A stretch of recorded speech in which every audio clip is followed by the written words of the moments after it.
What's up, rockers? Welcome to another episode of the Talk Louder podcast, where we geek out on all things rock and roll. Hit that subscribe button on our YouTube channel. Leave us your likes and comments. You can also leave likes and comments on our Facebook page. Follow us on iTunes, Spotify, Instagram at talklouder_podcast. And of course, our website, talklouderpodcast.com, where you'll find links to our merch and all of our previous episodes.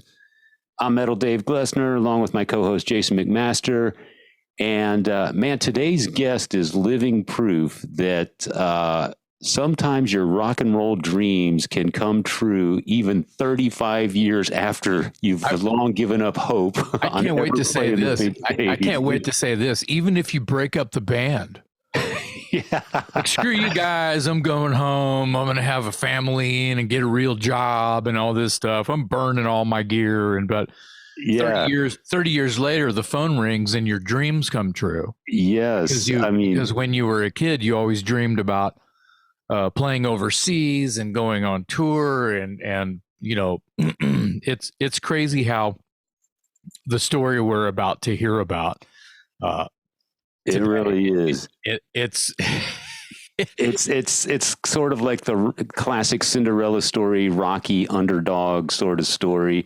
And the funny thing is that most people go through what this band has gone through, because very few bands achieve, the staying power of a Van Halen or whatever. Most bands give it up after 3 or 4 or 5, 10 years, maybe on the local scene, and adult life gets in the way. And like you said, they sell their gear, they burn their gear or whatever, and it's over. The dream is done. In this case, the dream was over, I guess, but lo and behold, a cult following over in Europe demanded that this band get back together and come play a massive festival in Germany. We'll get into all that. Our guest today is drummer Ed Aborn from the band Siren. And Siren, for those who don't know, was a metal band out of Florida during the mid-'80s.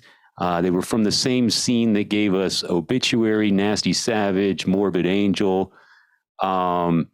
And Siren, I think, had some local success in the region, in the general area, and maybe had some fans overseas in small pockets, but obviously never had the staying power of some of the other bands from their scene. It's obvious to me when I listen to like some of the older stuff. It's, they sound like a high school heavy metal band that has aspirations and dreams of making records and going on the road, and just you don't know what you're getting yourself into when you're at that age. So I would imagine that maybe you do. I don't think that there's any way possible you know exactly what you're trying to actually do with it until somebody wants to give you, $10 and a couple of shows and put out your record for you. So the thing about this band, I love the story. I can't wait to talk to them. But the deal is this: they're making new music. Siren is making new music. Yeah, I really believe that it was all kind of started with the story at, like, we sort of in jest said, like, screw you guys, break up the band, and then hello. We have fans. They want you to do it again, and that inspired, because now there's a film out called "I'm Getting Too Old for This Shit." Yes, and it's directed by, produced by, you tell him, Dave. Chris Jericho. Right. Chris produced it. I think it was directed by a guy named Nathan Mowery. Oh, okay. Thank you. And Jericho got behind this film, and we're going to talk today to Ed. I want to know if Jericho was aware of the band before he decided to make the movie, or if he just got wind of the fact that this band was coming back from nowhere and going to play this festival, and he thought that's a great movie and then got involved. Right. So we'll ask Ed about that. But yes, Jericho put his name behind this movie. It came out in 2021. As you said, it's called "I'm Getting Too Old for This Shit," and it basically chronicles the story that we're going to hear from Ed Aborn today on the Talk Louder podcast.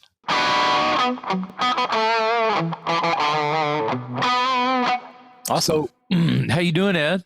I'm doing great, man. Thank you guys so much for having me on. And I've looked and see you guys have had some amazing guests, and I'm sorry that your journalistic careers have landed you here with me. So, no.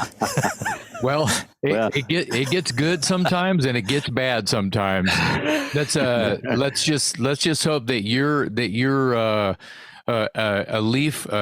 new leaf we can turn over and get into the underground a little bit. Absolutely, man. I'm going to go wherever you guys want to go. I love it, and thanks for being with us. So we can start with our story, or like me and you, or we can start with your story. The show is about you. It's not about me. It's not about us. It's about you. Okay. But how your name came to me and Dave, like the next day, literally, because I had to tell him, hey, I'm leaving town. I can't shoot the show this weekend. I was like, man, this better be good. Very, very strange. Oh, I'm sure it was a good story once he explained. Yeah. Very, very different type of situation. Yeah. Got over it and like, what? Oh shit. Yeah. He got over it that quick. Now tell us how you know Wolf Hoffman. Sure. Yeah. And then, and story wise, I think, we can probably start where with this, because it does lead back to, the things that go on with my own band. Yeah, sure. But yeah, sure. So I had met Wolf in 1997. Me being the computer geek that I am, I was into. I'm sorry to interrupt. Yeah, we're talking about Wolf Hoffman from Accept. Oh yes, Wolf Hoffman of Accept. Legend, amazing. Guitar player. There's not enough good can be said about him. And I've been an Accept fan since about 1980 actually, straight up. And somebody had turned me on to Breaker, and I was just like, oh, this is amazing. I love this. It just really connected. And so I was a huge fan. The band I was in back in the day, Siren, was playing covers by Maiden, Priest, and lots of Accept back then in the early 80s. So I was just steeped in it. One of my all-time favorite bands. So I had eventually gone into information technology as a career and was doing that. And we're talking about the mid 90s. The internet was just starting to come about, and I got into web development very, very early. Like when the first browser, Mosaic, really came out around 93, 94, I think. I just really got into it and started to do some freelancing. I was working for a large tech company, but I was also freelancing on the side, doing a side hustle, making some extra money when doing websites was still, everything was hand coded. Because I had to go and explain what the web was and why it was going to be important to future clients. Like Morris Sound Recording here in Tampa was one of my first clients, and I was friends. Yeah, I was friends with those guys, for years at that point. And I went into Jim and Tom and said, "Hey, this is going to be big. You're going to want to be out there." And they were one of the first studios to get out there with a web presence. So we're talking about mid 90s now. Internet is still kind of getting going. It's not super widespread yet, but Wolf had released Accept had kind of tied a bow on it in 1996, and they were like, okay, that's it. So he put out a solo album, his first solo album called Classical, in late 96, early 97. Well, the guy who I had bought Classical from was he used to own a record store in New York, and he had a small online presence, which is how I'd found him at the time, and saw that was coming out, ordered it from him. And we had struck up a conversation in email, and talking about this, he said, yeah, I'm friends with Gabby Hoffman, because whenever Accept would come into town in New York, a lot of times they'd come through and do an in-store. So we were friends, and I agreed to carry Classical for them.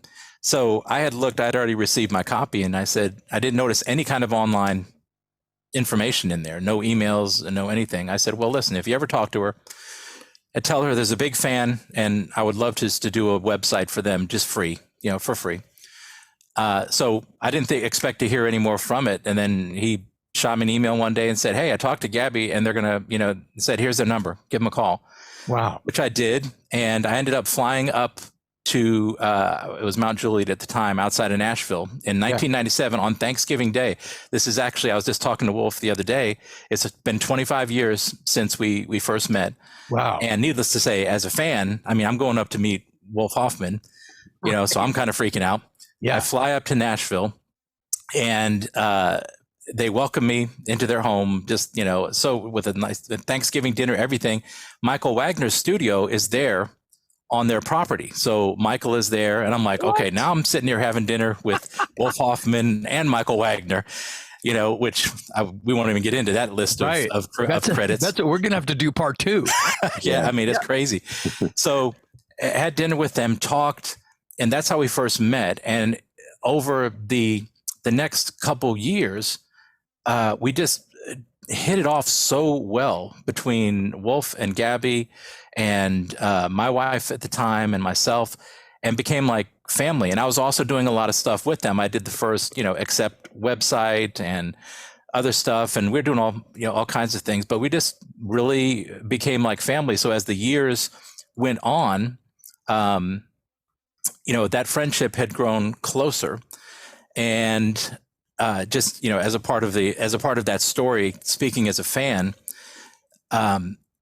in late 2008, I think it was 2009, that's when they just by chance had run across Mark Tornillo up in New Jersey, because Peter Baltus, the bass player, was still living up kind of around the north of Philadelphia area, I think, up there. Wolf had gone up just to hang, and, and while they were there, they said, hey, is there a studio, where we can go jam a little bit? And no plans for anything, to do anything at all. But they asked the studio owner, hey, do you know anyone who can sing, who can come in? So they had he knew Mark, the studio owner. Mark was sick. Sounds familiar, probably to you, Jason. It's like you get these calls out of nowhere, and you're sick, at the time. And he was sick, but he's like, I'm not going to pass up a chance to go jam with Accept in this studio. He's a fucking warrior, anyway. Yeah, he's on another level as far as his voice is just inhuman. As far as I don't understand how strong it is. Yeah, and so they went in. Magic happens. Wolf and Peter are like, oh my God, we'd never thought of resurrecting Accept again, because it just wasn't going to be done after we tried, back in, the late 80s, with David Reese. And it's like people just didn't accept without Udo. But this was so natural that they started to talk about it. And then when they started to talk about it, the word kind of started getting out in the circles that, wow, Accept might actually do another album. Well, through another friend of mine, Rich Ward, who's guitarist for Stuck Mojo and Fozzy and other stuff, I had met Andy Sneap back also in the late 90s. Whoa! And had become friends with Andy. And where'd you meet Andy? Through Rich Ward, because if we have to back up another step, okay, I met Rich through Chris Jericho, who's the singer Fozzy, WWE, does, author, actor, whatever. Radio show, all that. Everything, whatever it is. Everything. Street sweeper, he's doing it. And at the top of the game. Right. Yeah, Christmas commercials. Right. Yeah. Impresario. Yep. So I had known Chris for also from around 1999, I guess. I had met Chris locally here in Tampa. Yeah. That's where we both live. And we had, again, hit it off because we both had a love for European metal and horror movies, and so we just naturally connected, and we were local. So I had met Rich through Chris, because Rich and Chris had just hooked up to start Fozzy with Johnny Z back. They hadn't even played a gig, because what it was, and tell me if I'm getting so far off the rails with these stories. You're okay. You're okay. You're an excellent name dropper, and we know the names, so you just that's what I'm saying. Going. This is metal, so it's interesting. Yeah. And as a fan, I'm first and foremost a fan. I'm just an IT nerd who happens to be a fan and has just ended up knowing people. Yeah. So I had met Chris, met Rich through Chris. Johnny and Stuck Mojo was doing weekend shows up in Atlanta sometimes as Fozzy Osbourne, which was they'd get together for fun and just jam on covers of metal songs, when they weren't gigging as Stuck Mojo. Well, Chris, Fozzy, Rich Ward was a fan of Chris because Rich is a huge wrestling fan. So their paths crossed. Rich invited Chris to come sing at a Fozzy Osbourne show if he's ever, when he's in Atlanta. He was always in Atlanta.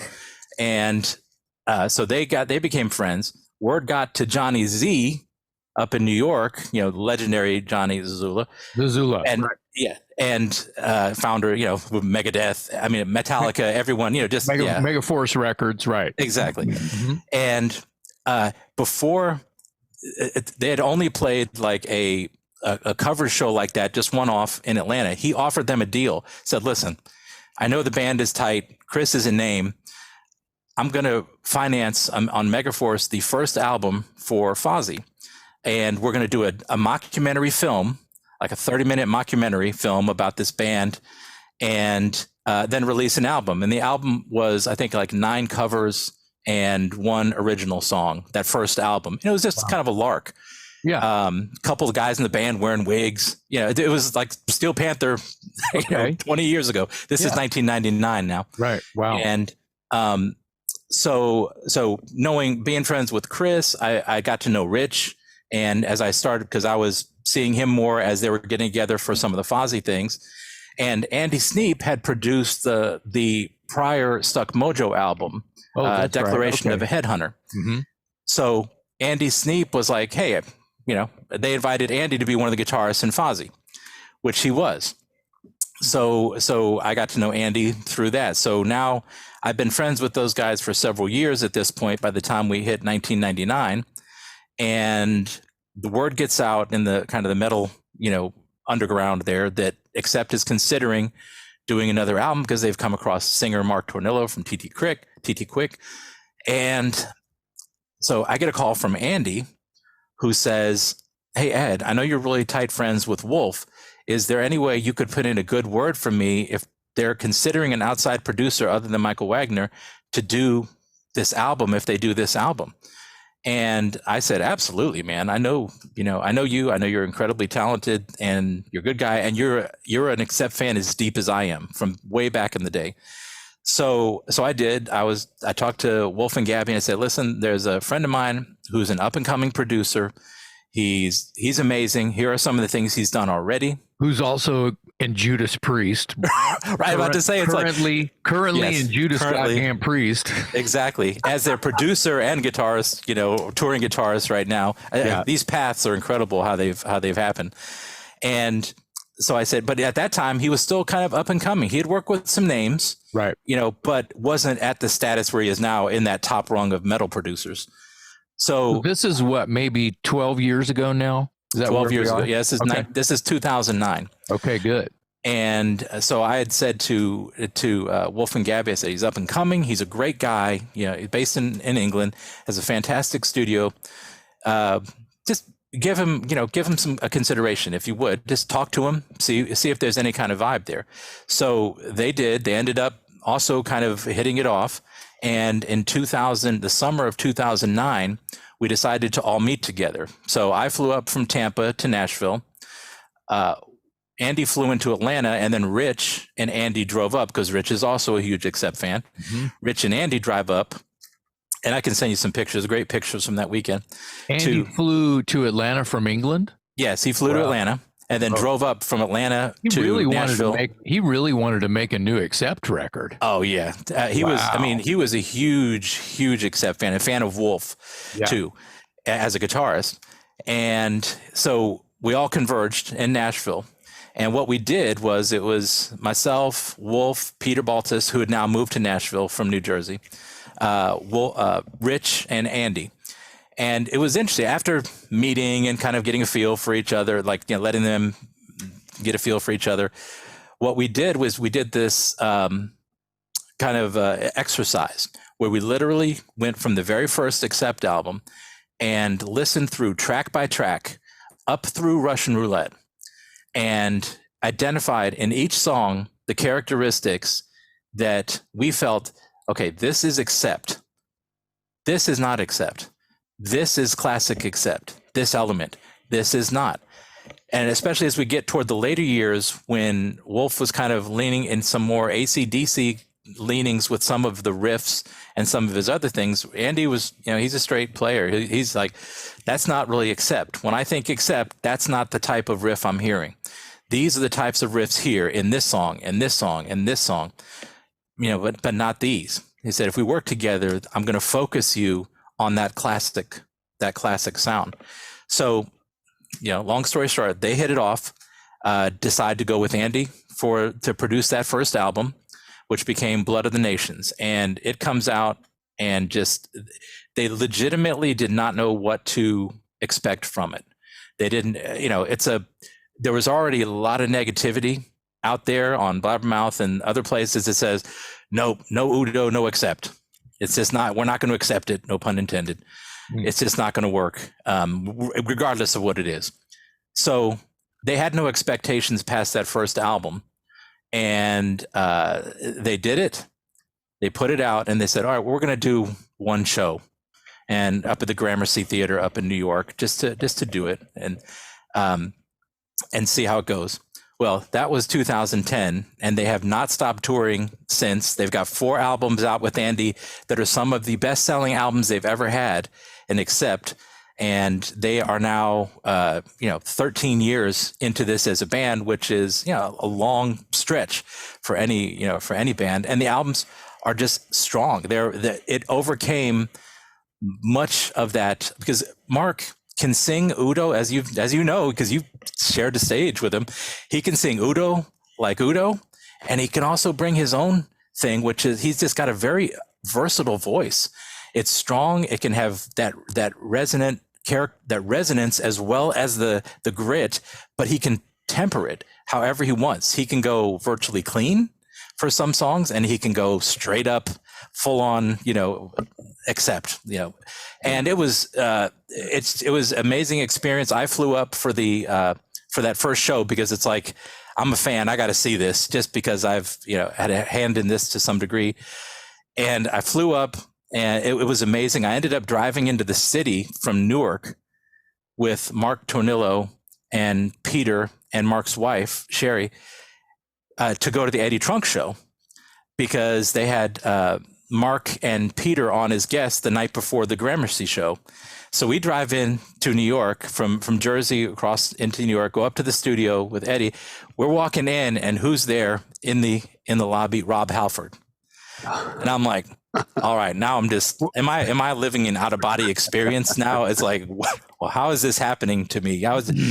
And it was great because obviously Peter and Rob go way back from their tours that they had done together, and it was just a fantastic experience. They did a great interview, and again, just an awesome time.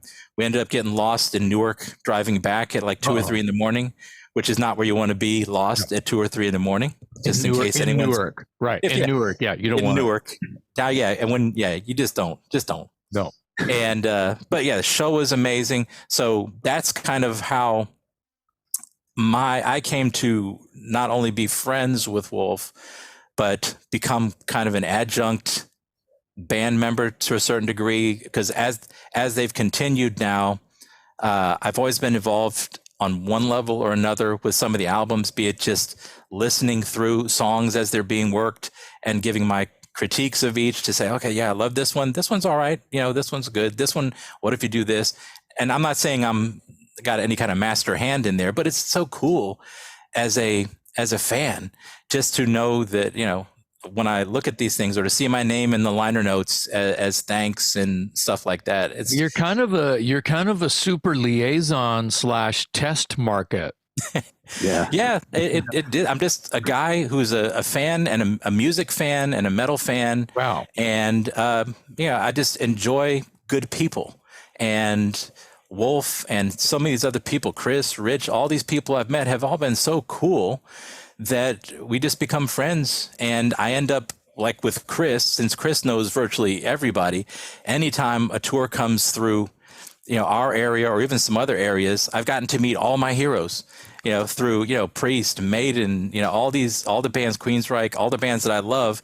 Chris is friends with them. So he's like, hey, so-and-so's coming to town, can you make it? I'm like, yes, I will be there.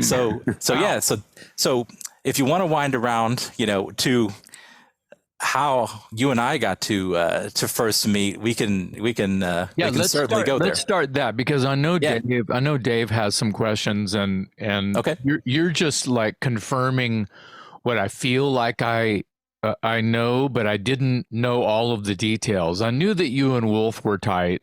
Mm-hmm. So Mark gets sick, and your phone rings, and it's Wolf. And what happens after that?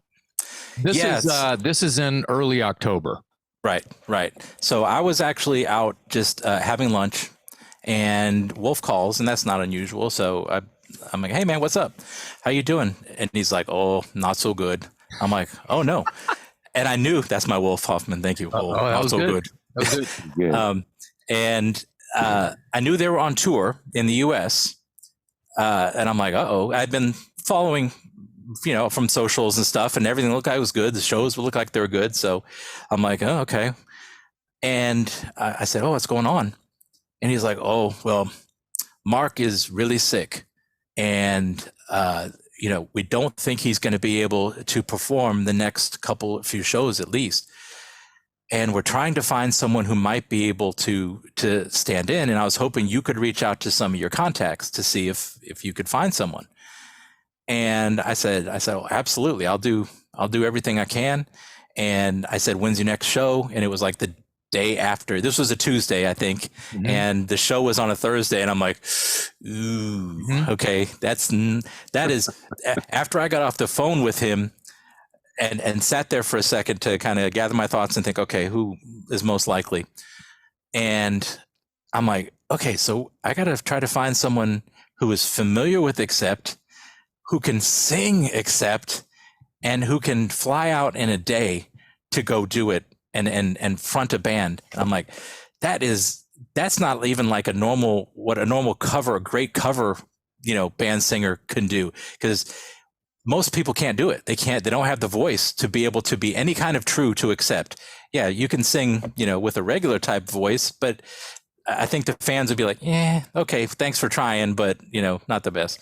So I thought about it for a little bit, and I first reached out to Chris and Rich, because their networks are much bigger than mine. And I called Chris and said, "Hey, here's what's going on. Do you know anybody who might be able to do this?" And I'm sorry, this is Chris Jericho and Rich Ward. Ward. Yeah. Ward. And Ward, W-A-R-D. Yeah. Okay, so Rich Ward is with guitarist of Fozzy and Stuck Mojo. Okay. Yeah. I know who you're talking about. He's amazing. He's incredible, and also one of the greatest guys. Awesome. He's like a brother. And so I called Chris, he was in a meeting, because I texted him first, and he's always in meetings if he's not doing something, something incredible.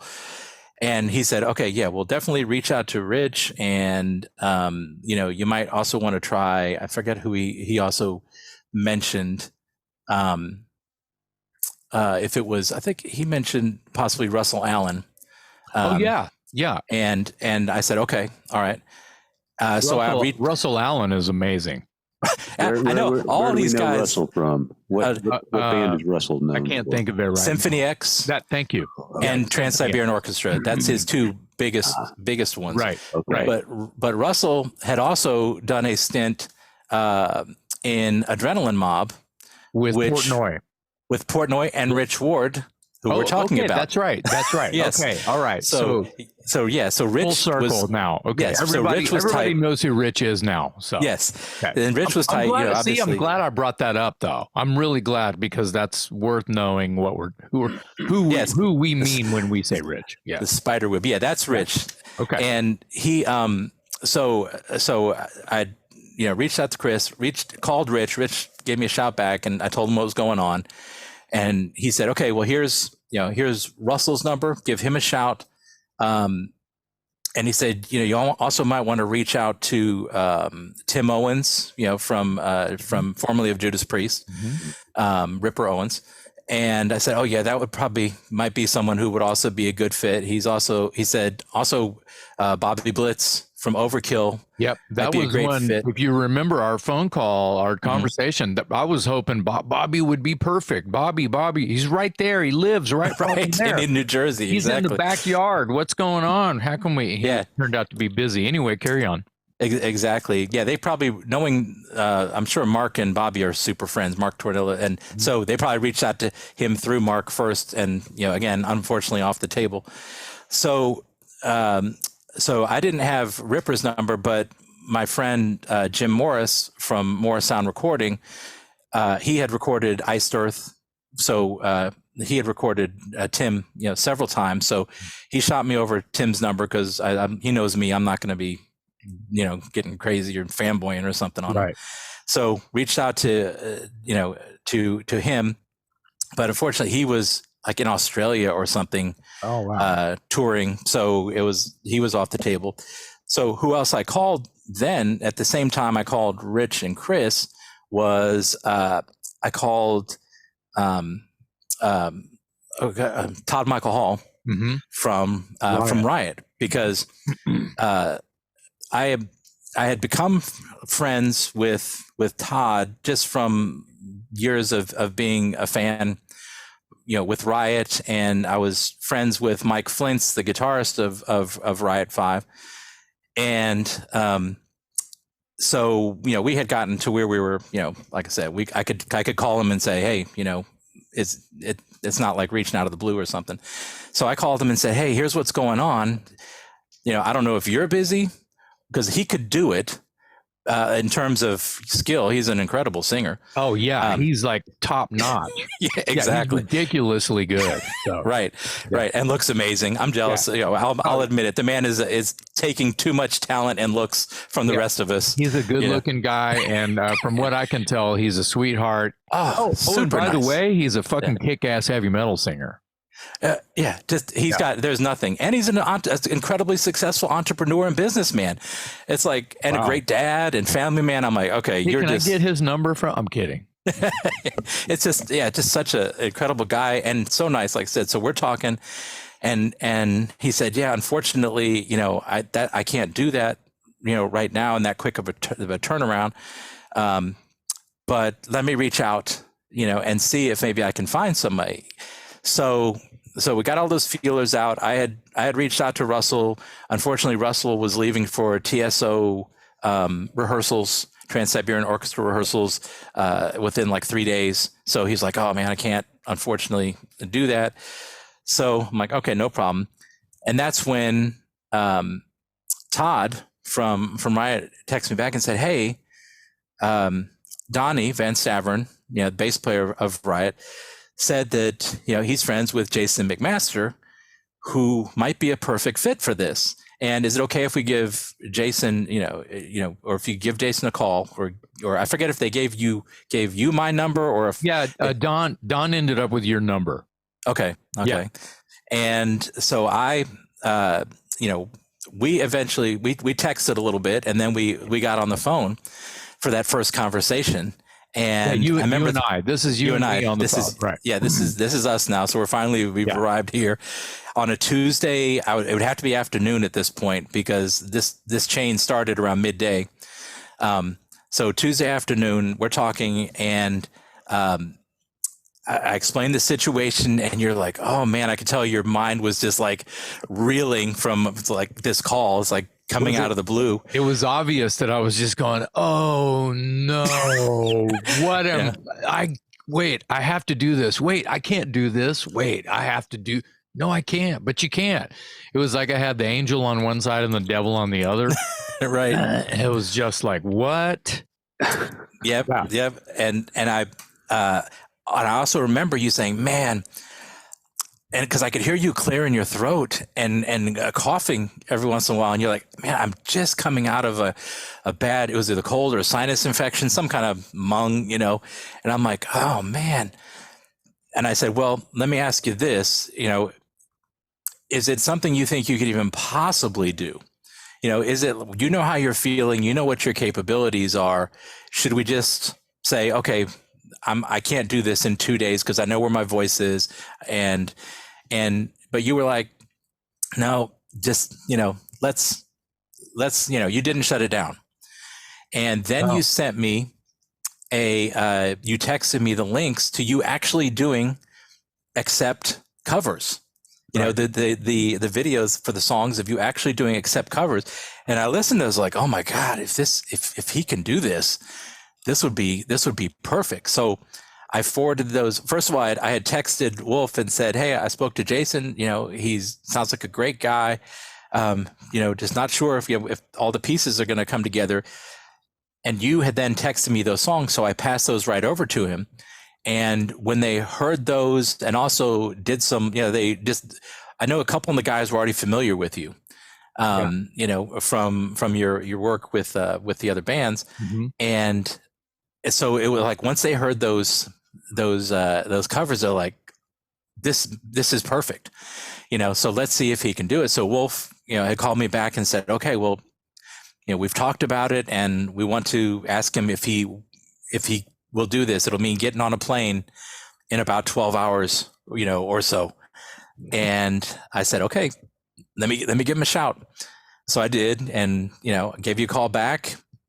And I could tell when I offered you, it was even like that first hammer of being hit in the head and kind of stunned. It was like when the reality struck of, all right, can you get on a plane, you know, in about 14 hours and go front this band the next night? You're like, oh. you're like, okay, yeah, you know, and you know, like I said, the only thing I know how it would feel if I got that call. It'd be like me getting a call from them to play drums, you know, and it'd be like, okay, I know I could do it, but I'm having an out of body experience right now with all of this. Yeah. I fell off. I fell off the horse is what's happening. The reality is like, oh my shit, what just happened right now? Well, It's also, it was also a feeling of,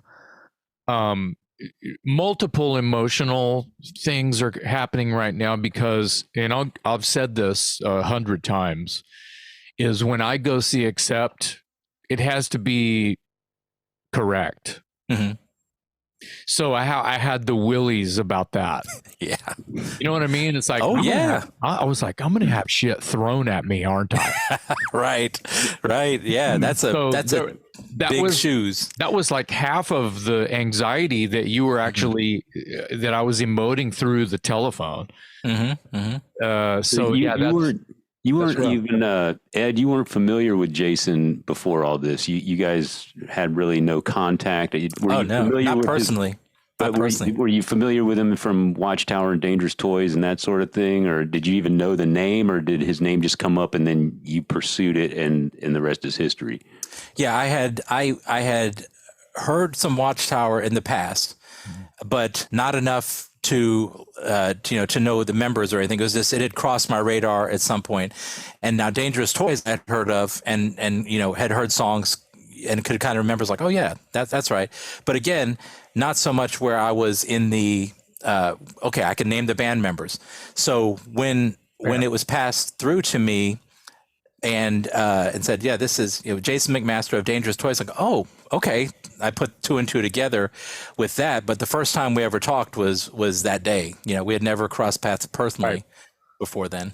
Wow. Well, it was an amazing sort of like historical moment in hearing your version of how that all transpired. Obviously, we've done, the Talk Louder podcast has done full episodes. Like Dave totally milked me, and from my they were great. I listened to him. I wanted to hear that story. I wanted to hear what happened after you got on the plane. Exactly. It's like I knew everything up to that point where I said, okay, good luck. And then I wanted to hear, you know, I knew I was watching, of course, because so I did see, I was literally on YouTube, like, you know, except whatever there was in Pennsylvania, Jim Thorpe. Jim Thorpe, waiting for somebody to put it. It's like, okay, there it is. You know, there's a video. And I was like, the whole fucking show is up there. Oh, I know. But that first one that came out, I was like, all right, I'm crossing my fingers. Let me press play and see what this looks like. And I did. I was like, oh, wow. I was like, it's amazing. You know, you came up there and had no one known that any of the backstory from this, it'd be like, Okay, great band, great singer. Everything seems like, it's gelled. And, so that was just spoke volumes about, your level of professionalism and how you managed to overcome whatever the stress, the anxiety, the nerves of having been on a plane, less than 24 day. hours before. All day. I got to the hotel at like midnight. Yep. Yeah. I mean, that's crazy, man. Yeah. That is just nuts. And it was, so yeah, I watched both of I watched the episodes just because I wanted to hear, and it was so cool, man. And of course I talked to Wolf, like I wanted to give you guys time. So it wasn't until after you had left, that I gave Wolf, text him and say, hey man, it looks like everything went great. How did it go? And, we shot the shit for a little bit, and he was like, it was great. It really was. Jason was awesome. And, we just had a great time. We're so appreciative of what he did.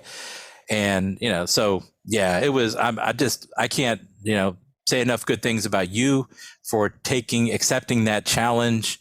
And I hope it was, especially after that first moments on stage and getting into it and kind of getting in, letting that first wave of terror, shake off of you, that it was an experience you could kind of step back and say, I'm sitting here singing classic Accept songs with Accept as the front man in front of these hundreds of people right now, and we're digging it. So I hope it was as good of an experience, for you as I would hope it would be. Yeah, as it's already been done. The word is out how we all felt about it and how we feel about it and how I was treated, which is everyone was just gracious. You from the phone calls that I had the day before I was flying to Pennsylvania, shitting myself, to the sound check the next day, which was we did the whole set. Okay. And they just wanted to see what they didn't know. We didn't know. Right. I didn't know. I didn't know fucking shit. And so we just did the whole set, and everyone was just smiling and laughing the whole time. Like it was kind of like this. Yep. Yeah, that's some great. relief. And I had gotten to talk to Mark too, and I knew that everything was going to be fine because I got to tell Mark how I felt and how I was feeling, and everyone, Mark, starting with Mark, was like, "If you need anything, call me back." That's cool. That's cool. He's such a great guy. Yeah, man. They all are. I mean, they all are great guys. But then, Mark coming in the next day, I mean, it's like double shitting myself because Mark is a fucking legend. I mean, I got to do 3 gigs sharing the stage with Mark Tonillo. Yeah. Oh, by the way, the backing band was Accept. Right. Exactly. Yep. Oh, I know, man. I'm being silly now, but yeah. No, dude, totally. I get it. I get it. It's a dream come true, which is going to absolutely tie into when we talk a little bit about my own personal experience, with the band, because that's exactly what happened to me. I lived that same kind of, you never know when a dream's going to sneak up on you kind of moment, Well, let's get into that. And enough about how you and I met and how and how you come to be on the Talk Louder podcast, because it's a fucking awesome story. But watching the movie, we mentioned the movie. Tell us about. Let's don't talk about the movie. Let's just go back to the idea of why you would want to make a movie about what happened to you. Right. Well, we should probably set the stage first. Yeah, exactly. So just for a little background for people that don't know, Ed, of course, was the drummer for a band called Siren out of the Florida metal scene in the mid 80s, the same scene that gave us Obituary, Morbid Angel, Sabotage. It goes forever. And Siren didn't have the staying power of some of those bands. And in fact, I'll be perfectly honest, I had never heard of you until the movie came out. Nor should you have. Yeah. Okay. So here we go. So Siren is sort of, let's just say, a sort of a footnote in the Florida metal scene from the 80s. And basically forgotten and by the band members themselves, kind of gave up, got settled into adult life, started careers, families, whatever, kind of gave up on the dream, which is totally reasonable. Most people have to do that at some point. 35 years later, there's a fan base brewing overseas, and you get a call out of the blue to have your band Siren reunite to play the Keep It True Festival, which is a massive metal festival in Germany. So there we are. That kind of brings us up to date. And now, and not only did you go do the gig, but Chris Jericho, who we've been talking about, stepped in and wanted to produce a documentary about the experience of you guys reuniting, rehearsing, flying over, doing the gig, and sort of reliving your rock and roll glory days. You're signing autographs. And I think I heard in the movie you sold more merch than any other band. Yeah. So now that we've sort of set the stage, what is it? When do you first become aware that there's a fan base that wants you to reunite and possibly come over to Europe? Sure. Yeah. So this started in late 2015, and you're exactly right. Just to sum up, Siren, we had our run, largely through the 80s, pretty much. Founded in 1981, second album, by the time we finished, came out in like 89, and then that was it. So in that time period, we had released our first single. We came out of the gate trying to be a little bit different. So instead of doing a cassette, we did a 7-inch vinyl single called Metro Mercenary. And we released that working with our friends in the band Nasty Savage, because again, here in Brandon, we're just all super tight. I love those guys. We've had Ronnie on the show. I go way back. Those guys were gigantic Watchtower fans. And every time they came through Texas in the mid 80s, I was there hanging with those guys. And I love Dave. I love Ronnie. Oh my God. Dude, rad. Yes, and we are, and it's like a family, and it has been for 40 something years here. I mean, I grew up with Dave and Ronnie, all went to the high school together, and just all the band stuff. So Ronnie, being Ronnie, because you know Ronnie, and he's in the movie, is such an entrepreneur and such a charismatic, showman / seller and stuff that he kind of started blazing that trail back in the early 80s when Nasty Savage was coming up. Siren was also their contemporary doing our thing. But they broke out first because, one, they were fantastic. And they were also I'm saying it here, so ahead of their time when it comes to the music they were doing with the prog elements and just Dave's, songwriting with, his riffing and, anyway, I don't want to get into a Nasty Savage infomercial, but they're amazing. And yes, so when we were ready in 84 to release our single, I went to Ronnie and he said, "Here you go, man." And he handed me literally copies of all of his contacts in all the fanzines, like where to write, and here's the names and this and that. And I did that. So I started sending out the single and the bio and this and that to all the people. Like, that's pre-internet. That's how you did it. You sent out those packages of your music and some other stuff. Start licking stamps, boy. Yes, exactly. And so we did that. And it was largely myself and our vocalist, Doug Lee, who were the kind of the ones focusing on that aspect of it, on the promotion.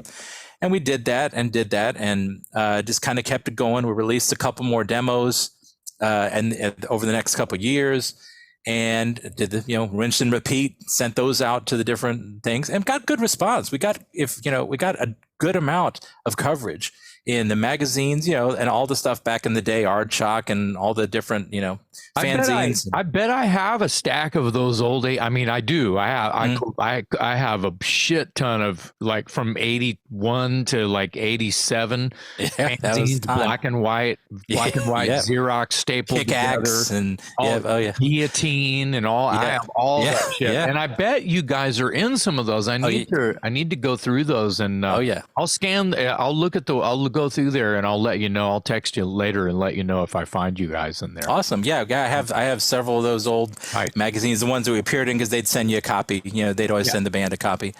And so we did that and got going. Eventually, And this kind of comes up in the movie. I won't, elaborate on it, but eventually we hit a point after the third demo, and it was a great demo called Dead of Night, and we had sent it out. It was very strong, we felt, and it was just seeming to get nowhere at that point. We weren't getting that deal, that, elusive record deal that makes everything a success.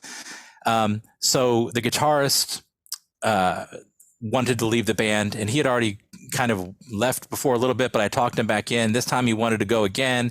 There was some clashing of heads between him and the singer. And I was like, oh, you know what? It doesn't seem like we're doing anything. We've been 5 years at this now. Again, like I said, life was kind of calling to start a career and that kind of deal. So I said, all right, I just don't have it in me. We don't have a record deal. So we're just going to step aside at this point. Well, didn't realize that there was a record deal, and that we just hadn't been told about it, and all kinds of stuff. Yeah.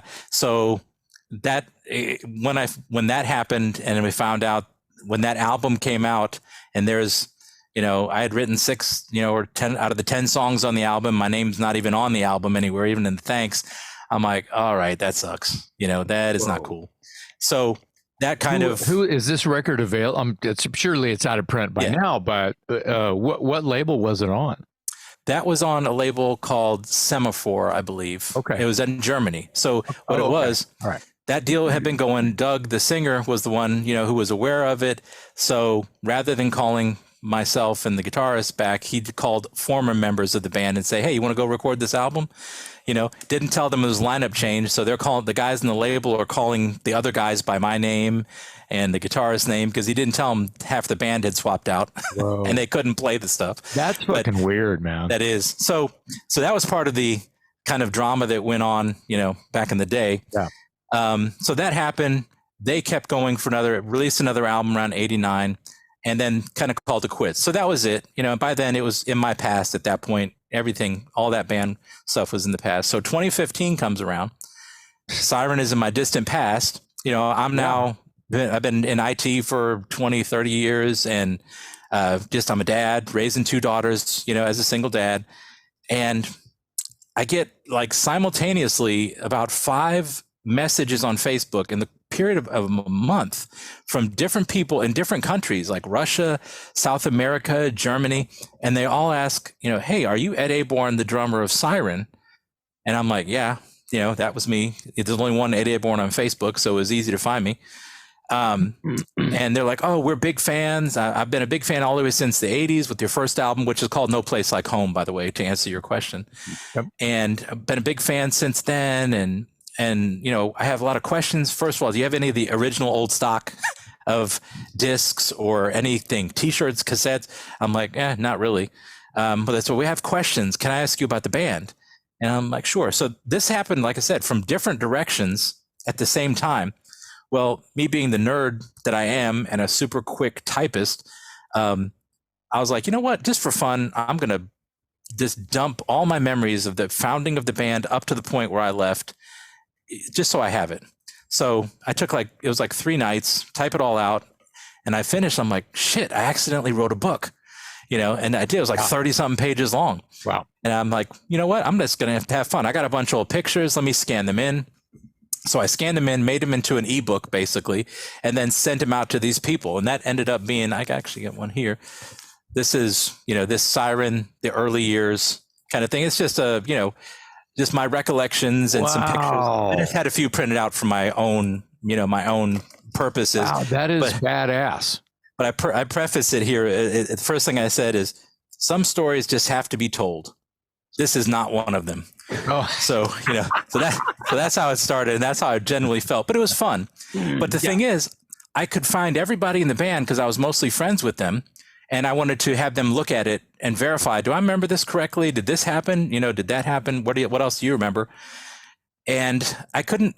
No one could find the singer, Doug Lee. No one could get a touch of him. He was very much off the grid and not in this local area anymore. So.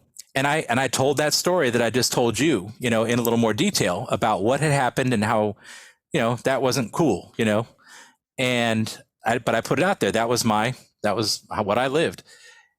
Well, after I finished that little ebook, sent it to my friends who were also in that scene, back then, just for, hey, you'll get a smile out of this. You remember when this happened? And one of them came back and said, hey, I know where Doug is, and I'm in touch with him. Do you want me to send this to him? And I said, yeah, absolutely, please. So he sent that over to him. Well, Doug was not happy, about me telling that story. And it took about 3 months for him to reach out to me and text me back and say, hey, blah, blah, blah. But anyway, I told him I got no hard feelings. It's what it was. That's fine. Well, we ended up having lunch together one day. And then one of those fans had remained in contact with me, a man named Frank Hernshaw from Germany. And I told him, hey, I got together with Doug. We had it was good to catch up. We had a good lunch. And he's like, oh my God. He goes, you and Doug are talking? He goes, okay, I'm going to reach out to Oliver Weinsheimer from Keep It True. He goes, I'm like, oh, all right. And so he did. He goes, and Oliver was like, yes, I've tried to get Siren for years, because I was also a fan back in the day, the promoter, Oliver Weinsheimer of the festival, the Keep It True festival. So Oliver reaches out to me, says, hey, I hear you and Doug are talking. Would you consider playing Keep It True? And I'm like, really? I'm like, I literally said to him in my email, is anyone going to care?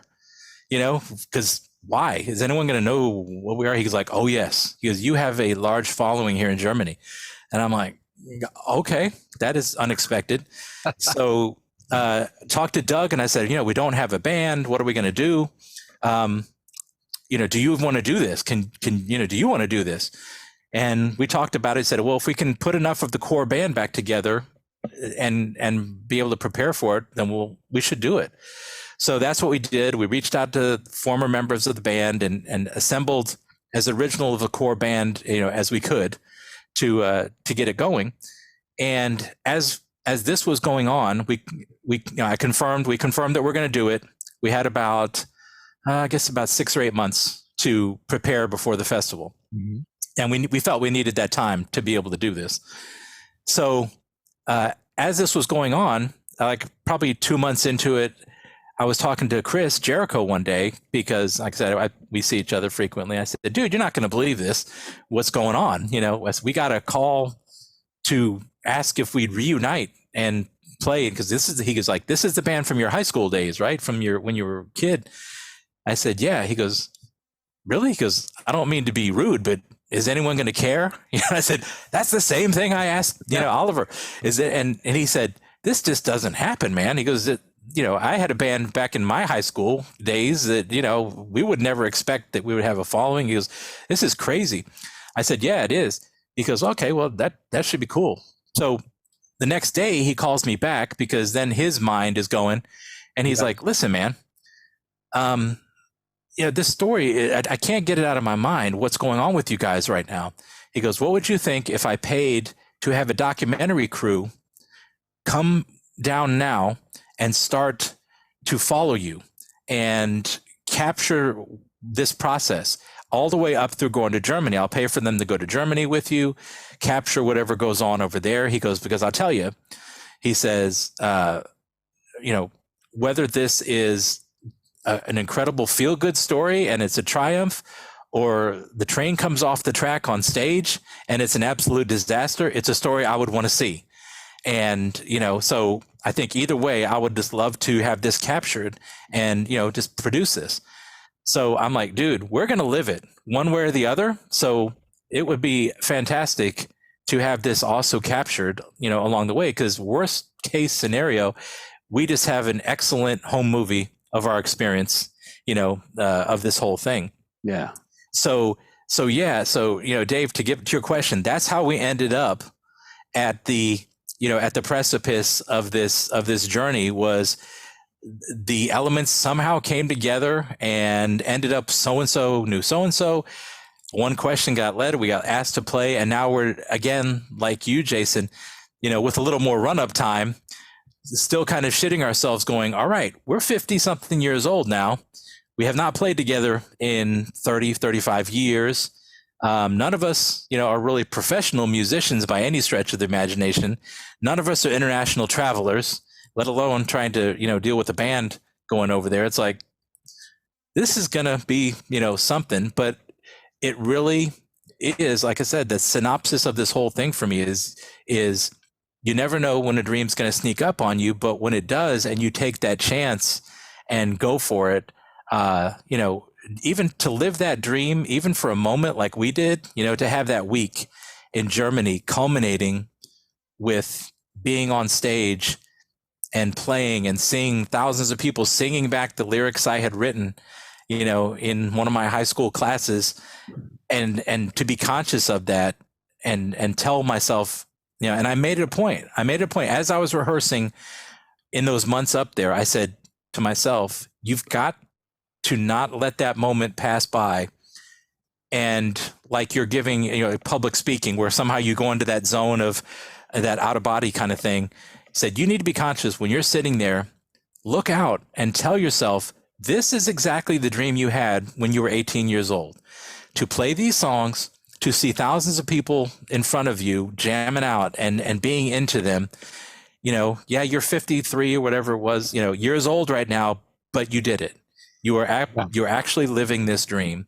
And I did. I remember the exact song that I was playing, and I stepped back and really said to my 18-year-old self, I was like, the words they're singing are the ones you wrote, man, and you are doing it. And it's so much fun, and it was a total blast. And that's what was captured in the film, which is called I'm Too Old for This Shit, a heavy metal fairy tale. So right. I have some questions, but Dave got ants in his pants. What do you got? Yeah, there? man, I'm here. I want to know, how do you break this news to your family and your boss? Because I have this vision of, you know, you're 50 some years old, and you know the old cliche, we're putting the band back together, and you got to tell your family and your boss, and they're probably looking at you like going, oh my God, what is this guy talking about? Eye rolling and like gruff. Yeah, I mean. So how do you break this news, and what's the reaction from the people that you have to tell this to? Right. Well, yeah, because that's interesting. You bring that up. So Siren had been in the past, you know, it was in the distant past. It was there. I mean, you know, I've got a record on my wall that's like, oh, there's the original record we did, the single, you know. So at the time, now we're talking about 2015, I was just starting to date. Because like I said, I was raising my daughters for many years as a single dad. And then they were old enough, starting to get old enough, like in high school. I'm like, all right, I got time. I'm going to start dating. So started to date the woman who is now my wife around 2015 when all this started happening. And so she and I had been started to make some music together because she's a pianist, and we had actually made an album together at that point of kind of like orchestral rock type things, kind of like TSO, but without all the talent, you know, that goes on with TSO. But it was good for us. It was like, okay. I could see that as a hype sticker on your CD. Exactly. It's like TSO, but without the talent. Without all the talent to get in the way of the songs. Yeah. And so we had done that, but Siren was never even on the horizon. So now this all happens now, you know, about a year, months into when we're starting to date. And I'm like, yes, she knew who it was. And she was just like, really? This is happening? You know, this is incredible, but so supportive, because she was like, you know, this is amazing that you have the chance to do this, you know, again with and live this dream. So she was super supportive. My daughters at the time were teenagers, but, you know, we have a very close relationship just because, you know, of having raised them. So they were just like, wow, this is really cool. My dad's going to go and, you know, kind of be a rock star for a week, you know, over and do this thing. And, you know, they knew how excited I was about it. And so family wise, everyone was just totally you go get it, you know, just have the time of your life. To what capacity are you playing drums since this time had this big lull? You had, right. I mean, were you active on your drum kit? Okay. Yes and no, not really. I have a nice Roland V drums kit at my house in my studio. So I would play, and that's like some of the stuff we would do with Jennifer, my wife, and I, you know, when we were dating and stuff, that kind of stuff I would play. We would do that, but I wasn't in any bands. I was too busy working and being a dad. So I didn't do anything regularly music wise. I would fool around and sometimes do some things with by myself, you know, and do all the instruments, you know, just I'm functional on some other instruments, but with no regularity, and had not been on a stage at all of any sort, local club or anything since then. I mean, I was never on a stage that big in Germany until I got to that stage in Germany where there's thousands of people. The biggest audience I played for was probably 400 people back in the day, you know.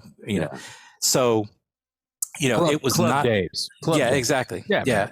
What about the other guys in the band? Were they active musicians? And if so, to what degree? And then tell me about the first time all of you guys got together for the first time and started banging out the old. Were you guys terrible, or was it okay? No, it was actually okay.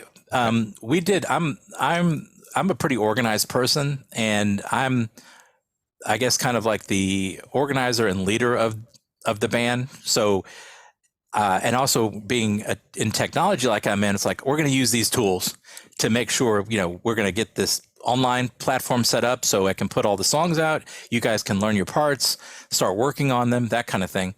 So to answer your first question about the level of musicianship of the other guys in the bands and their over the years, our one founding guitarist, Hal Dunn, who was a part of this and has been a part since we got back together, had not played guitar in probably 25 years at all, but had a guitar, and enjoyed it, and had. So once that call went out to Hal and is like, "Hey man, this is how many strings did it have on it?"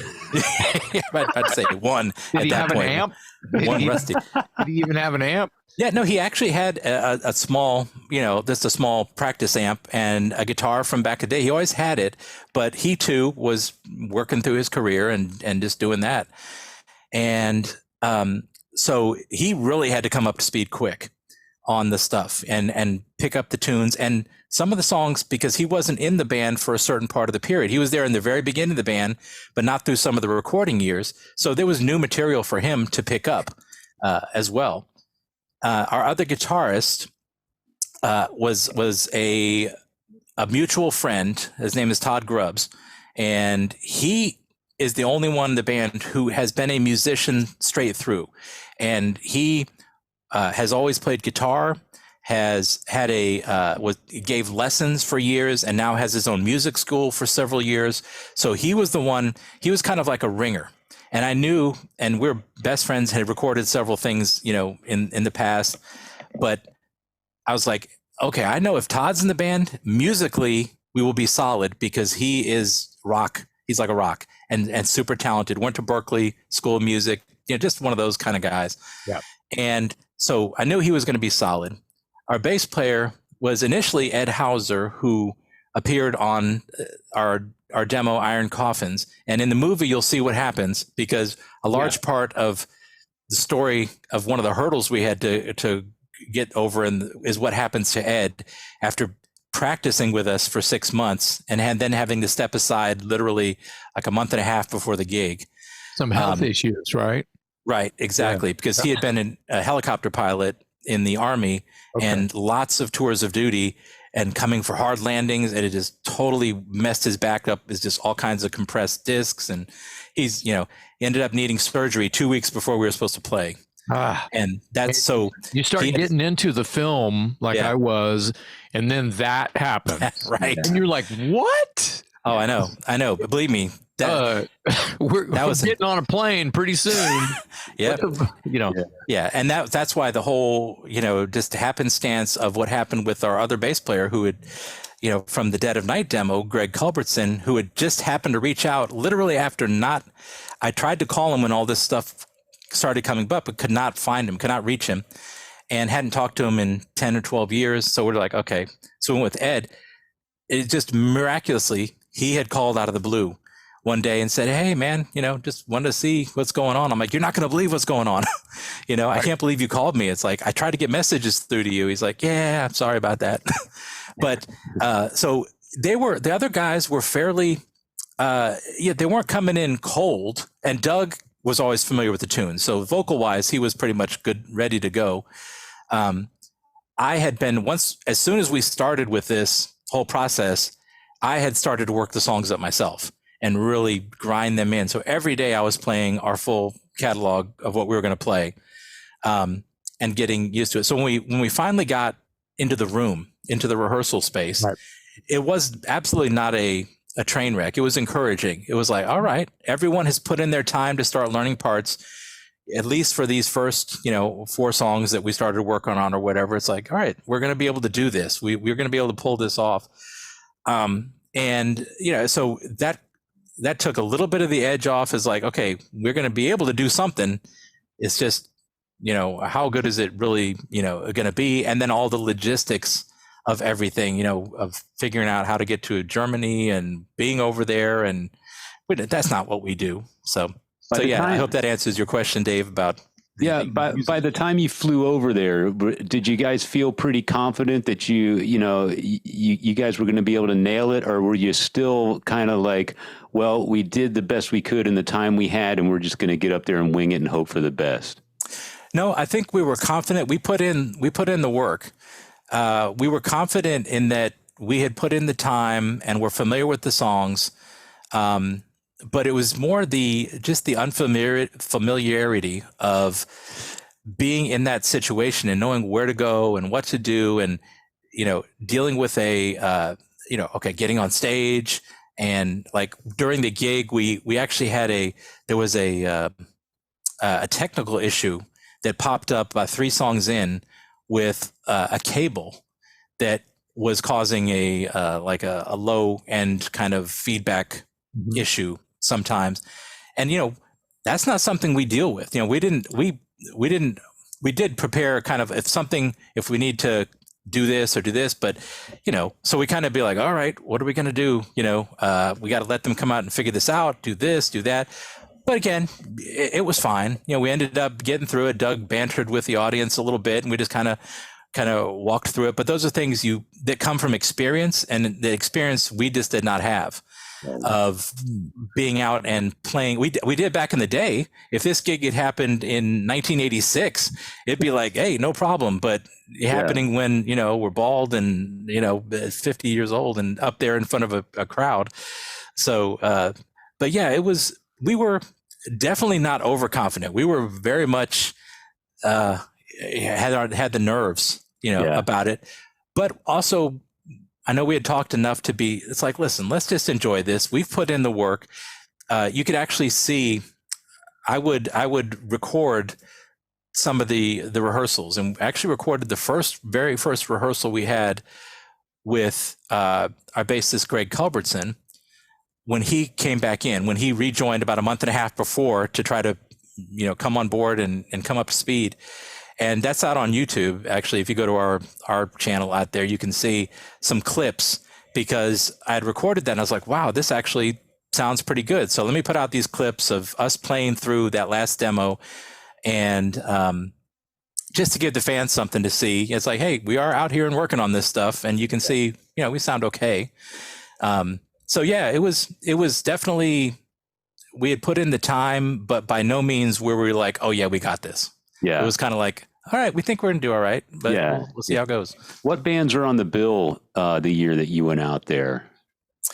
Oh man, it was 5 years ago now. Let me think. I think like Flotsam and Jetsam. Nice. Yeah, I'd have to look at one of the things. I'll get you a copy of the thing, but it's like, it was a band from Denmark who had come back together. Heavy Load, I think. Nice. Was that who that was?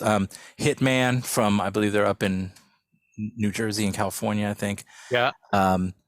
So who are some of the big headliners that people would like, I'm sure you were looking at the bill going, oh my God, I can't believe we're playing this festival with a handful of bands you've owned their albums since you were in high school. Was there any Scorpions or Accept or Exciter or anybody like that on the bill? No, not on this bill, because that level band, they'll have this festival will have bands that, you'll get bands like Loudness or, and Riot. Okay. And they're not necessarily the bands that will be headlining Wacken, for example, like Scorpions and Accept and that kind of thing, but more, they specialize, keep it true. And it's named for what it is. They're very much a true metal festival. Yeah. Yeah. So they focus on bands that are in that kind of genre of metal, straight up metal.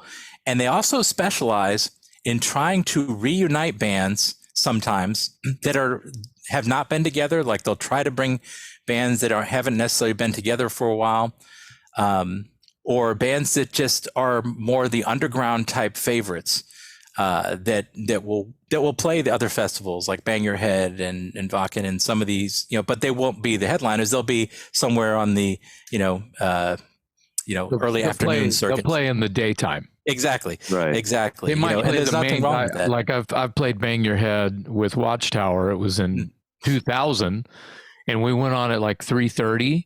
But it was the same stage that like Scorpions and Crocus. Exactly. Yeah. Yep. And like another band that plays, they weren't playing there this year, but like Jag Panzer, for example, who I actually saw at Bang Your Head. I was at Bang Your Head in 2002 with Fozzy, believe it or not, and Jag Panzer was there, and got to be friends with them. But yeah, so it's more of a festival of that. And like I said, I just off the top of my head, with so many bands having played there through since then, I'm like, oh yeah, who else was on there? But that's the kind of bands that they really specialize in. And it's a very, the crowd is very, like I said, it's just true metal. It's just the old school denim and leather. They live it. It is not a thing where they still collect demos.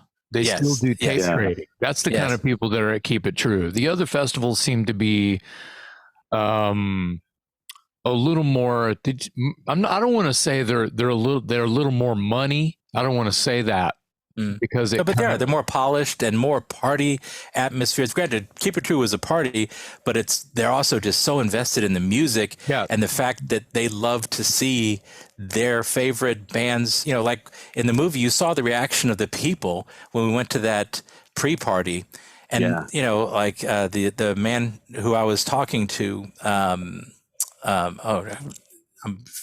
totally blanking on his name right now, but he was crying almost because he's like, this is a dream come true that you are standing here for me. I've been a fan for so long. I never thought I would see you guys in person. I feel like a kid on Christmas morning.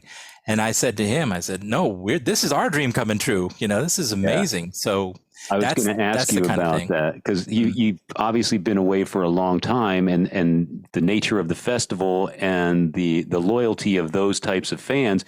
When you do finally show up over there, I was going to ask you what was the most meaningful or rewarding interaction you had with a fan, knowing that you're going over there to see people who thought they'd never see you perform. And now all of a sudden there you are. So it's like you said, there's this dichotomy. You're living your dream, they're living their dream. I mean, I'm sure there had to be a lot of emotional exchanges throughout your time there. Right. Yeah, it really was. And I think, and just by chance, that interaction that I had at that pre-party, speaking to that gentleman was one of the best because he was so excited and so happy. And it was emotional for me because, as I told him, I said, this is what I dreamt about doing 30 years ago. Just having my music mean something to someone, having people hear our music and having it touch them like my favorite music touches me. It'd be like if I met Rob Halford back in the day or Bruce Dickinson, it's that kind of thing. That their music was the soundtrack to my life, and it blew my mind that my music was the soundtrack to someone else's life. And you guys are both the fan, and you're a fan, and he's a fan. But you're a creator of music. You're inspiring inspiration. Right. Exactly. It's full circle. It's a figure eight. It's going and going, and it is a closed loop. It is. Yeah, it was. And there were absolutely several more of those encounters, that weren't captured, where people would just come up either to myself or to Doug, and other people and say, I am so glad you're here. You have no idea how long, I never thought I'd be able to see Siren play live. I listened to your music and everything, and tried to, sent away for your shirt and did this. And this was the biggest, of course, example of this was the person that I talked about, Frank Hernshaw, who was the one who had actually made that connection and reached out to Oliver at Keep It True, because Frank is literally the biggest Siren fan on the planet. He was such a big fan back in the day when he was a teenager. He made his own patch, like back patch, like a pretty good size. I mean, it's like, it's a top shoulder pipe size patch, of Siren, and has a picture of it, of his old vest. He made his own patch and was just such a huge fan. And so we had him introduce us, because he actually hosted us when we went over there, and such a great guy. And we had him introduce us from the stage, and he says it's like, this is my dream come true, after 30 years. And he meant every word. And it's that kind of thing. It was his dream coming true, seeing, having us there, and then he played a part in that story.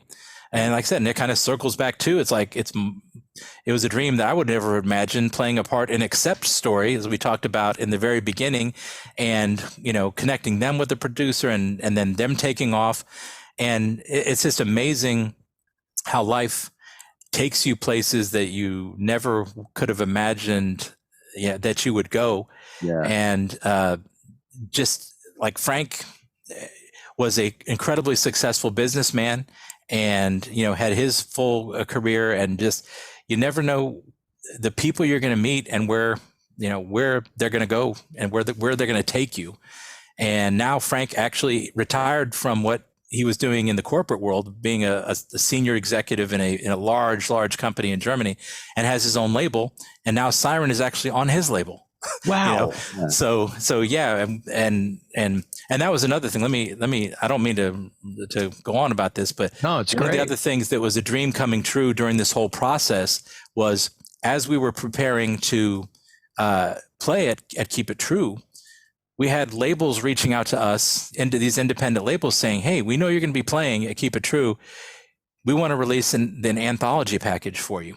Mm-hmm. And so that it can be available at Keep It True through the distributors. And we're like, really? You want to do that? So we had our first package that came out, came out at Keep It True, was just an amazing set that was all of our old demos, the initial single, a replica of the single that we had. Wow. Our full first album, unreleased stuff. It ended up being a triple vinyl set. So 3 full discs and a replica of the single. So 4 discs in total, as well as like a double CD version of it with huge booklet of history and pictures.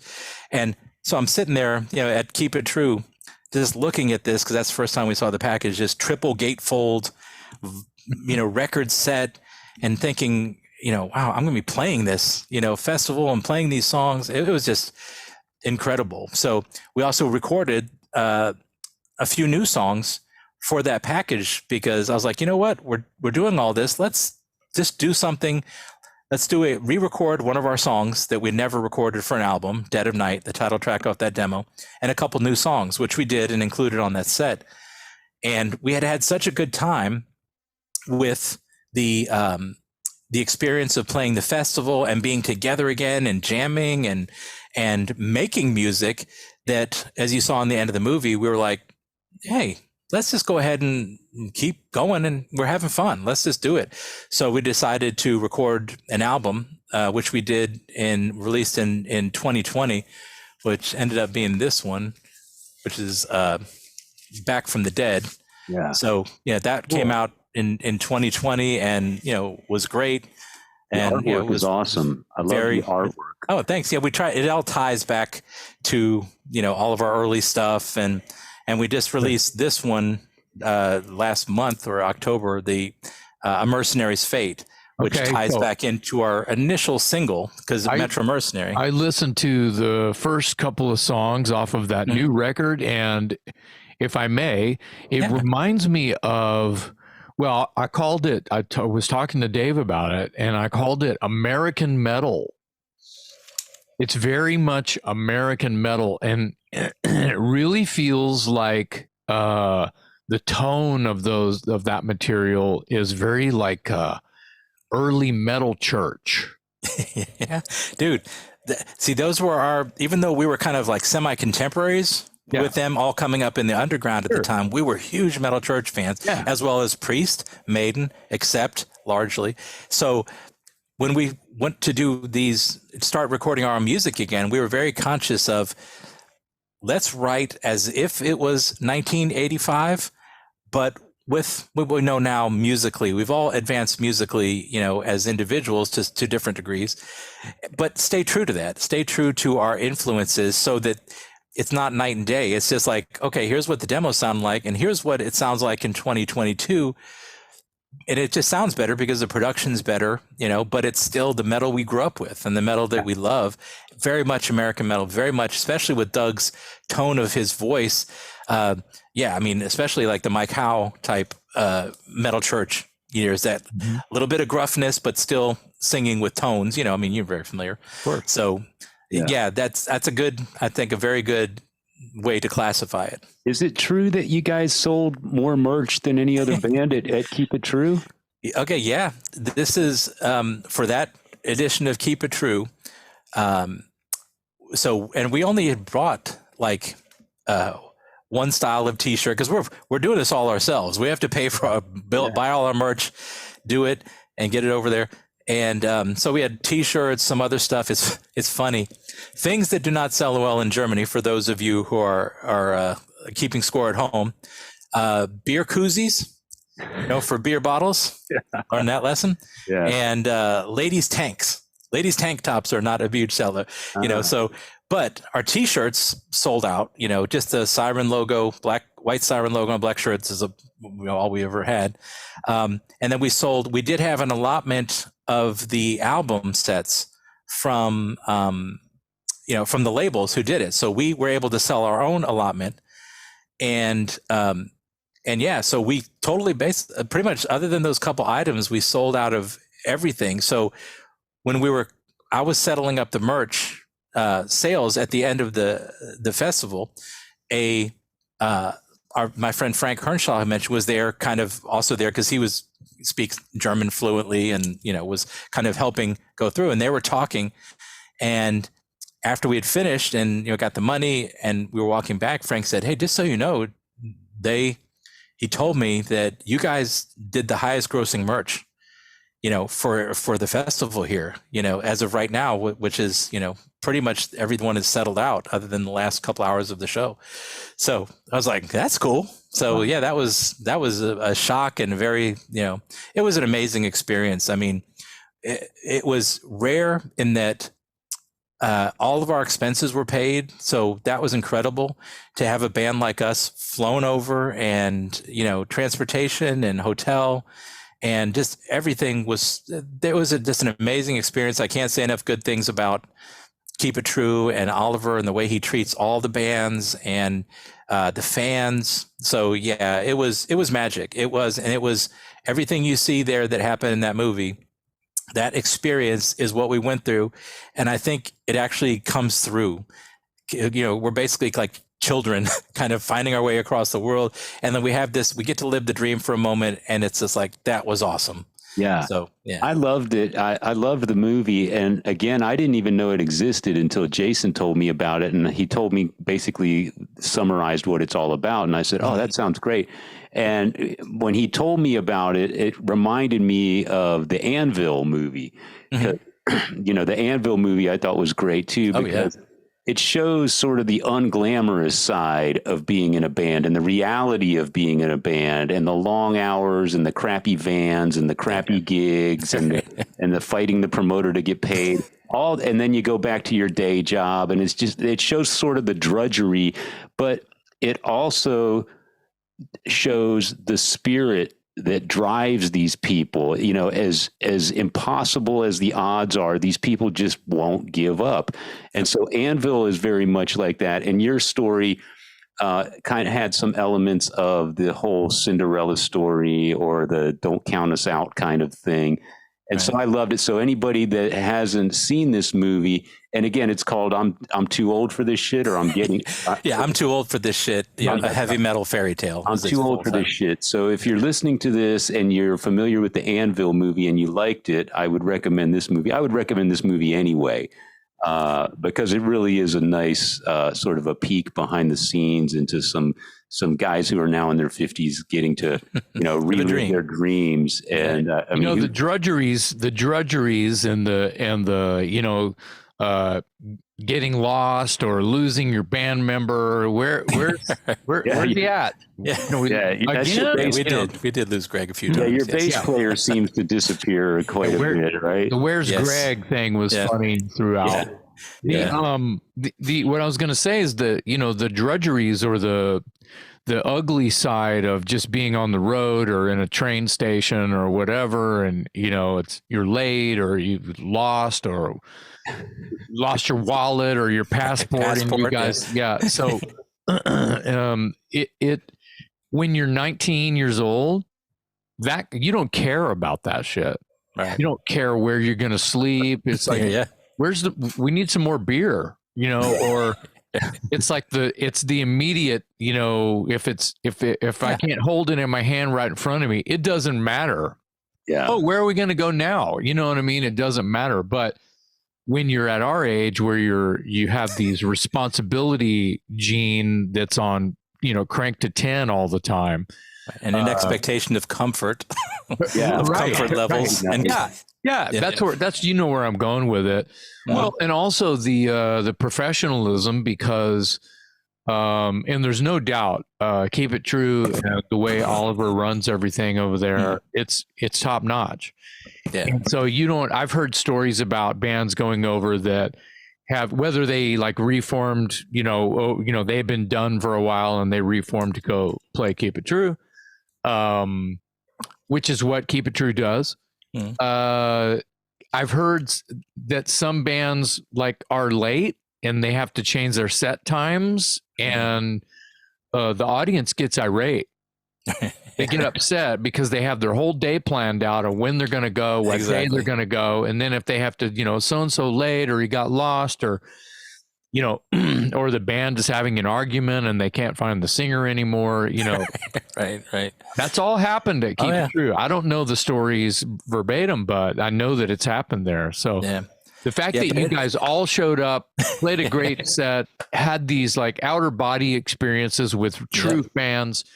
Yeah. And thank God for Chris Jericho for getting it all on video, and that you're still together, that you're making new music as a band from when you guys were little farts. Right. And it's totally different now, of course, because at this point it's purely a labor of love. It's just purely for the enjoyment of it, and everything is self-financed. I mean, self-recorded. We did go into, I wanted to do something special for this album. The last album I mixed, and then we had it mastered at Morris Sound.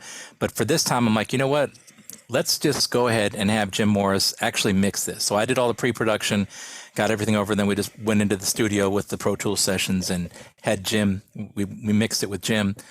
And, it's still, and that came out of our pockets because, like I said, we're not, there's no expectation of fame. There's no expectation of fortune.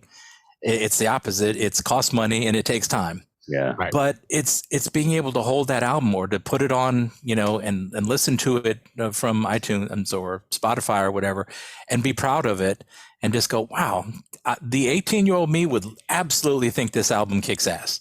And I'm so happy with it. And that's all the reward that all of us are looking for. It's like, if we're proud of it, anything else is a cherry on the cake, and that's where we're at.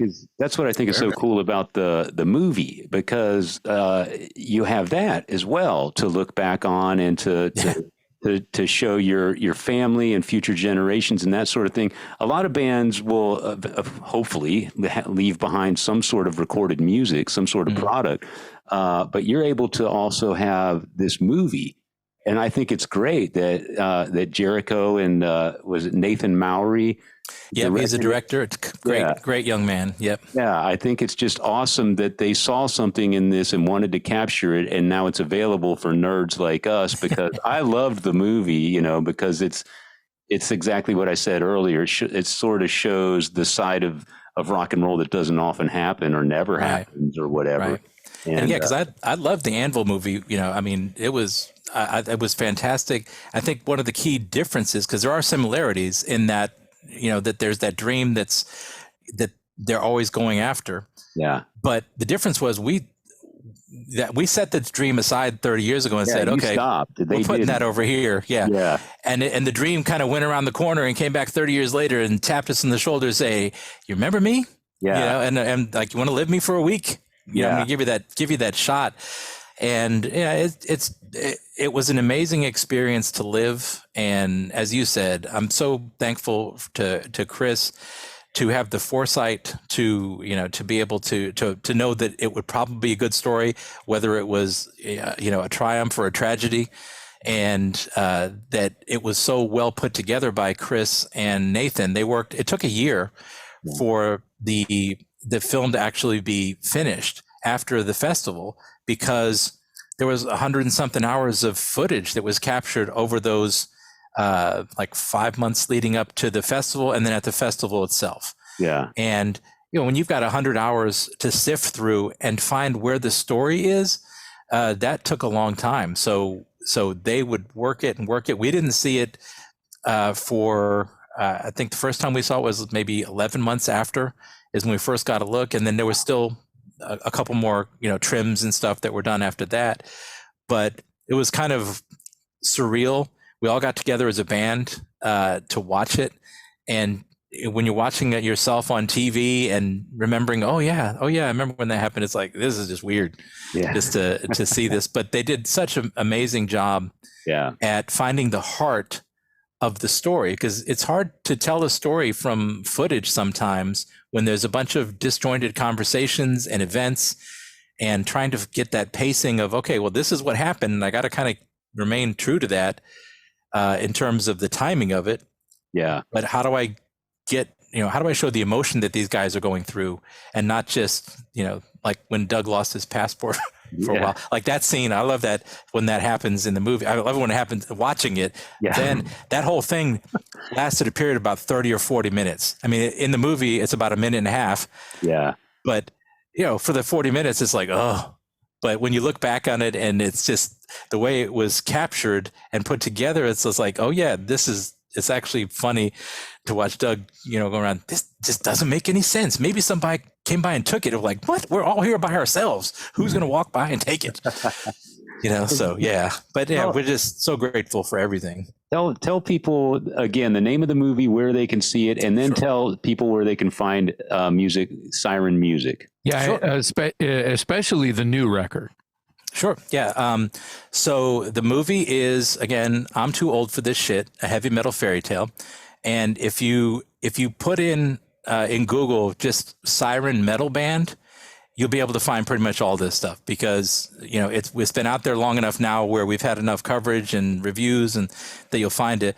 But it's on all the streaming platforms for rent. So like if you go to Amazon Video and put in I'm Too Old Siren, you would find it, or YouTube or Google Play, iTunes, all those, the normal places, Vudu. But you can watch it for free on some of the service like Tubi.com, Tubi. You can watch it there. I think they put some commercials in it. It does air on cable, believe it or not, sometimes. It's been on like Access TV, which was totally weird. I watched it on TV just to watch the commercials, because I'm like, I grew up in the 70s, largely, and then into the 80s. And I'm like, I wanted that TV experience. So I'm sitting there going, okay, I'm watching a commercial in a movie about me, and that was something else, not to digress. It's like, I thought about this because it blew my mind. If I could go back in time, I was sitting there watching the movie on TV, actual TV. And I said, if I could go back in time to one of the rehearsal rooms and be like, okay, Ed, listen, this is Ed from the future. I'm coming back to tell you, I know it's 1984, but in 2022, you are going to be sitting in your home watching a movie about Siren, on TV. I'm like, oh my God, I must be rich and famous. And be like, yeah, about that part. Okay, I got to go. Yeah.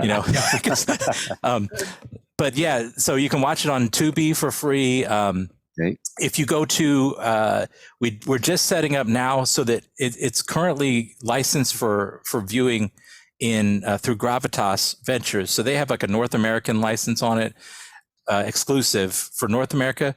And we're just getting it out now where some people can watch it internationally. If you go to tooooldforthismovie.com, so it's like I'm too old for this movie.com, you can see all the ways to watch the movie. And you can also watch it right there if you're international. So any international viewers of the show here can go there and rent it. It's like $3 to rent it for a few days.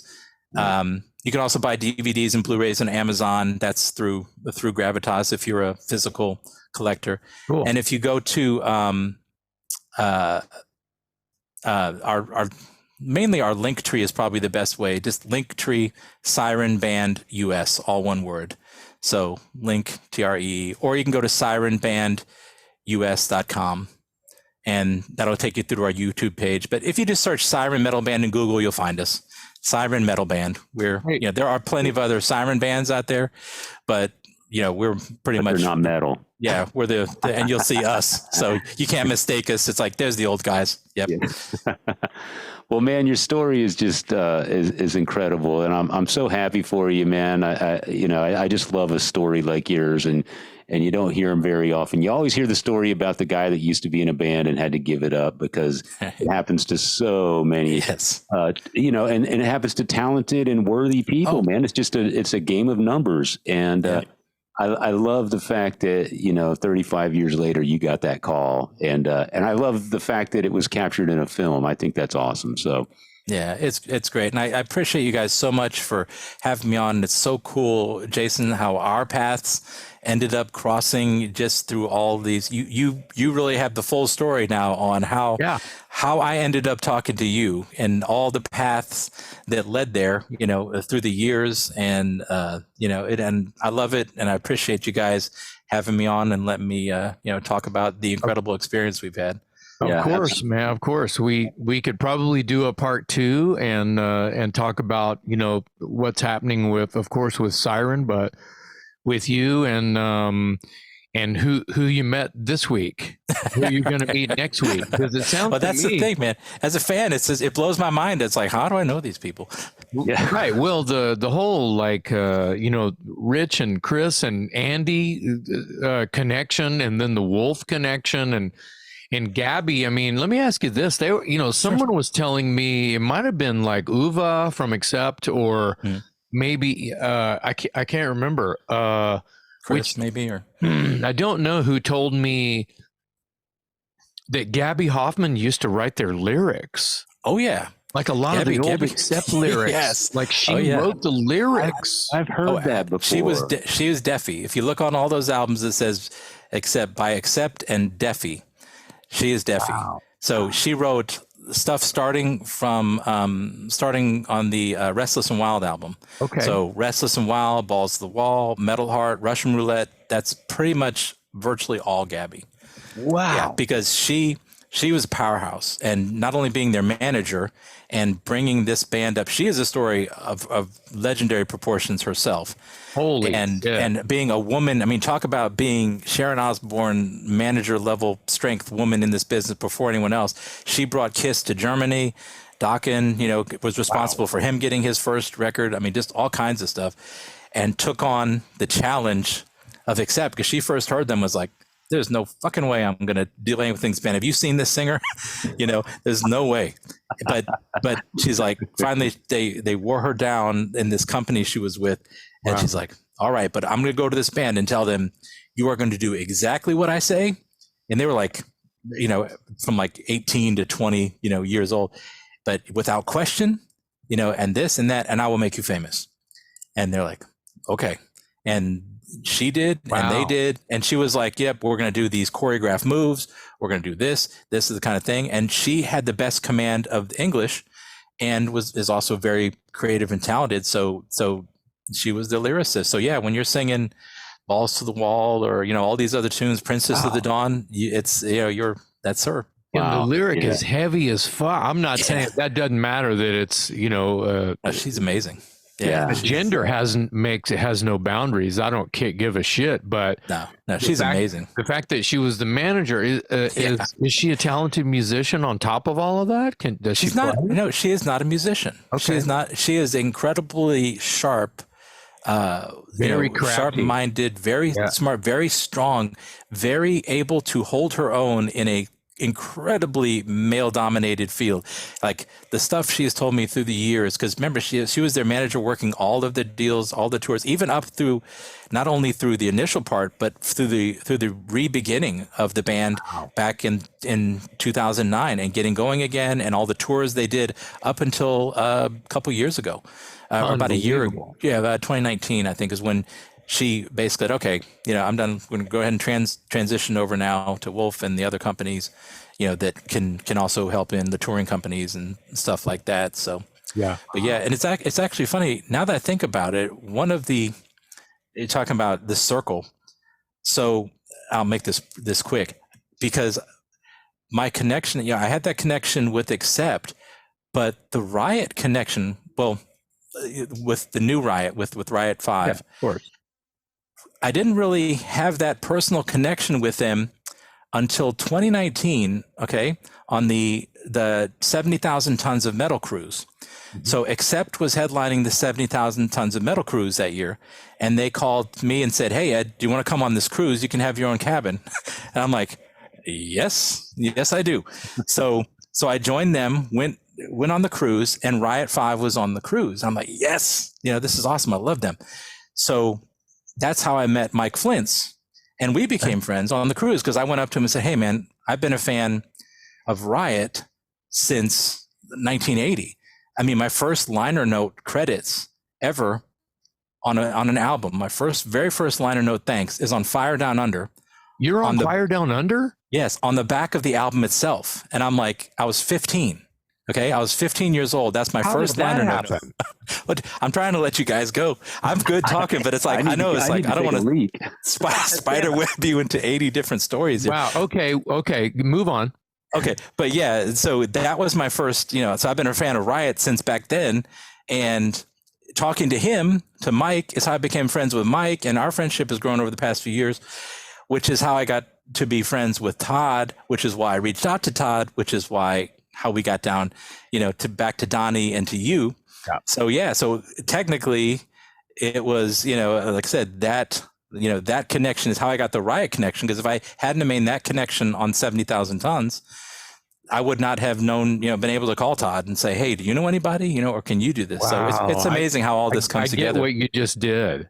Yeah. I see it. It's tangible now. Yeah. And I actually I'm such a huge fan of Riot 5 because Accept was fairly, especially Wolf and Gabby, fairly private people, from meeting. Well, I actually I went and saw Riot in the venue that was inside the ship. They were playing like the club, big club kind of thing, videoed it, went straight up to Wolf and Gabby's cabin and said, you need to see this, look at this, and showed them and like, wow, this is amazing. So the next day I brought them out onto the pool deck when Riot was doing their set, so they could see, and that was, and Wolf was like, yeah, this is, these guys are absolutely great. Yeah. So it was cool. So then I got to tell Mike that it's like, hey, because he's a fan, of course, of Wolf, and I said, yeah, I made sure I pulled them out to watch your set, because they don't really go and watch other bands. So, but yeah, it was cool, man. I love how it's all come together to this moment right now, because that just shows you how the universe works, Well, and if you're the things that you fell in love with when you were a young budding, half dumb heavy metal fan, 16, 17, 18 years old. I mean, that's everyone's story. But to be in love with it, like truly in love with it, these things are going to happen. Or they're not. But if you're really, like, you're obviously have some sort of, you're a smart cat, and but you love heavy metal on top of that. It's probably not helping you be a smart cat, but because headbangers get such a bad reputation until they meet you, my friend. Oh yeah. Well, it's that's the thing, man. Like I said, it knows no gender, and it also, there are so many headbangers who are leaders of Fortune 500 companies now. Yeah. You know, and right. you know, and in every line of work. That's the thing. It doesn't matter if you're a mechanic. It doesn't matter if you're like a software engineer like myself, you know, or a CEO of a company. Music is what speaks to us, and you know, all day as I'm working, I'm listening to all these bands and new bands that I discover because it's in you. When the music's in you, it's in you. What people, and we'll leave each other with this, if I may. You know, it either speaks to you or it doesn't.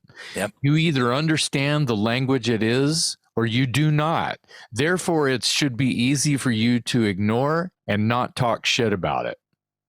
Yeah. That's very true. It's like you can leave it over there if you don't want to deal with it. But if you don't be in love with it and never shut up about it, which is us. So that's the opposite side of it. Which is why we have this goddamn podcast. Exactly. No, but thank you guys so much. I can't say enough how much I appreciate you having me on, and I'm glad our paths crossed and we can be friends now. You know. Yeah, it's our pleasure. Thank you so much for being on the show, man. That was a great story. Everybody needs to check out the movie. I'm too old for this shit. Look up the band Siren metal band. That's it. Ed Aborn, drummer for Siren, our special guest today on the Talk Louder podcast. Thanks, Ed. Thank you.